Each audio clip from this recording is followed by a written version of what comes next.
നിങ്ങളുടെ ഇഷ്ട പരമ്പരകൾ എക്സ്ക്ലൂസീവായി സൺ നെക്സ്റ്റ് ആപ്പിലൂടെ തികച്ചും ഫ്രീ ആയി ഇപ്പോഴേ ആപ്പ് ഡൗൺലോഡ് ചെയ്യൂ. കൊടുത്താ മതി, DFO പിടിച്ചകത്തിടും. ഒന്ന് ചുമ്മാ മനോഹര, കാട്ടാനയ്ക്ക് വരെ എന്നെ പേടിയാ. അപ്പൊ ചിറ്റപ്പൻ കഥ പറയുമെന്ന് അവറ്റകൾക്കും അറിയാവോ? എന്നെ പോലൊരു മഹാപണ്ഡിതന് തപസ് ചെയ്യാൻ ഏത് സമയത്തും വനത്തിൽ പോകാം. ഓ, സോമനച്ചൻ തപസ്സും ചെയ്യോ? അങ്ങനെ ചോദിക്കേ.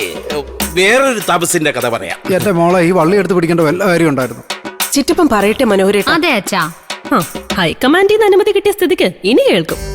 അതെ അതെ. പറ സോമ. ചിറ്റപ്പ ഉയിര് മിച്ചം വെച്ചേക്കണേ. വർഷങ്ങൾക്ക് മുമ്പാ ഞാൻ അഗസ്ത്യാർകൂട വനത്തിൽ കഞ്ചാവ് പറിക്കാൻ പോയപ്പോ. കഞ്ചാവോ?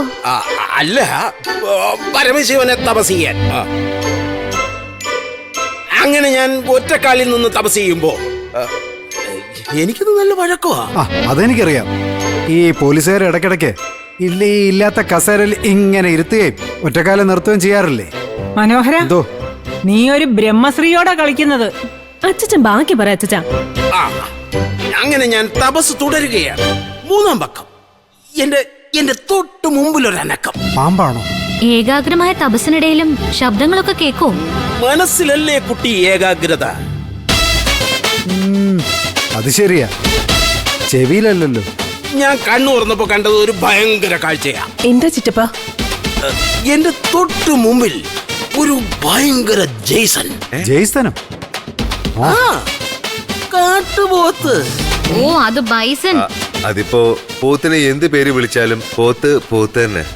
അത് ശരിയാ. നിങ്ങൾ എന്താ ഒരുമാതിരി അർത്ഥം വെച്ചൊക്കെ പറയുന്നേ? ശരത്തേട്ടൻ പോത്താണെന്നാണോ ഉദ്ദേശിച്ചത്? അയ്യോ നിത്യമോളെ, ഞാൻ അങ്ങനെയൊന്നും പറഞ്ഞിട്ടില്ല. ഇനിയിപ്പോ നിത്യമോക്ക് അങ്ങനെ തോന്നിയിട്ടുണ്ടെങ്കിൽ അതിപ്പോ എന്റെ കുറ്റമല്ല. സോമൻ ഇനി ബാക്കി പറ. എന്നതാ? എന്നിട്ട് എങ്ങനെയാ ജെയ്സന്റെ കയ്യിൽ നിന്ന് രക്ഷപ്പെട്ടു? അമ്മ ബെയ്സൻ. അത് തന്നെ. എങ്ങനെയാ നീ രക്ഷപ്പെട്ടത്?